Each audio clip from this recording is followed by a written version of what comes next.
Hello friends, അപ്പോൾ എല്ലാവർക്കും പുതിയൊരു വീഡിയോയിലേക്ക് സ്വാഗതം. ഞങ്ങൾ ഇന്നലെ അങ്ങോട്ട് പോയൊരു പോക്ക് റിച്ചുവിനും റിസുവിനും ഷവർമ്മ കഴിക്കണമെന്നൊരാഗ്രഹം. അപ്പോൾ എന്നാൽ ഞാൻ പറഞ്ഞു എന്നാണ് പോരും, നമുക്ക് പോകാൻ. മേലാറ്റൂർ നല്ലൊരു ഷവർമ്മ കിട്ടുന്ന സ്ഥലമുണ്ട്, നമ്മുടെ പമ്പിൻ്റെ അപ്പുറത്താണ്. അങ്ങനെ ഞങ്ങൾ പോയി. ആദ്യം ഒരു ലൈമൊക്കെ ഓർഡർ ചെയ്തു. ലൈമൊക്കെ റിസൊക്കെ കുടിച്ചു. റിസുവിനൊക്കെ ലൈമൊക്കെ ഇങ്ങനെ കൊടുത്തിങ്ങനെ അവനങ്ങനെ സുഖിപ്പിച്ചിരുത്തിയിരുന്നു ഞങ്ങൾ.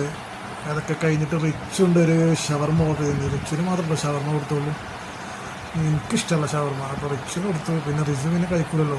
എന്നാലും റിസുവിന് ഞാൻ പിന്നെ കുബൂസിൻ്റെ അതിമന്നൊക്കെ ഓരോ കഷ്ണങ്ങൾ ചിന്തി കണ്ടൊക്കെ ഇങ്ങനെ കൊടുത്ത് കുഴപ്പമില്ലാതെ അങ്ങനെ ഓനും കഴിച്ച് 2-3 പീസ് കഴിച്ചു.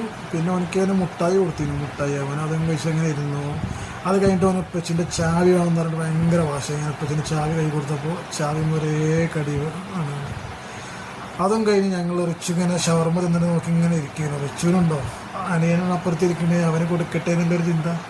പാവട്ടോ കൊടുക്കുകയൊക്കെ ചെയ്യും. പക്ഷേ എന്താ വെച്ച് കഴിഞ്ഞാലേ ചെറിയ കുട്ടിയല്ലേ, അപ്പോൾ ഞാൻ പറയും കൊടുക്കണ്ടെന്ന് അറിയാം. അത് കഴിഞ്ഞ് ഞങ്ങൾ ടെക്സ്റ്റൈൽസ്ക്ക് പോയി. റിസുവിന് ഡ്രസ്സുകളൊന്നുമില്ല, ഡ്രസ്സൊക്കെ വേണമെന്നുണ്ടോ അങ്ങനെ പോയി. ഞാൻ നൈറ്റ് ഡ്രസ്സ് ഉണ്ടായില്ല. അങ്ങനെ ഞങ്ങൾ 2 നൈറ്റ് ഡ്രസ്സൊക്കെ എടുത്തിട്ട് ഞങ്ങളിങ്ങനെ പോകുന്നു. അങ്ങനെ അവനവിടെ നിരത്തിരുത്തിരുന്നു. നിരത്തേക്ക് ഇറങ്ങാൻ ഒരേ വാശി തന്നെ. അപ്പോൾ ഞാൻ പറഞ്ഞു നിരത്തേക്ക് ഇറങ്ങിക്കോ. ഇറക്കിച്ചപ്പോൾ എൻ്റെ അവസ്ഥ എന്താ, അങ്ങോട്ടും ഇങ്ങോട്ടും സാറ്റ് വെച്ച് കളിക്കായിരുന്നു അവന്. ഭയങ്കര രസമല്ലേ ചെറിയ കുട്ടികളെ കളിയും കാര്യങ്ങളൊക്കെ കാണാൻ. അവർ എന്ത് ടെൻഷനുണ്ടെങ്കിലും അവരാ കളി ചിരിയും നമ്മളങ്ങോട്ട് മറന്നു പോയല്ലോ. അപ്പോൾ ഇൻഷാ അല്ലാഹ് വീണ്ടും പുതിയ വീഡിയോയുമായിട്ട് വരാം. വീഡിയോയുമായിട്ട് വീണ്ടും കാണാം. അപ്പോൾ എല്ലാവർക്കും ഒരു നല്ലൊരു ദിവസം നേരുന്നു. Okay, bye bye.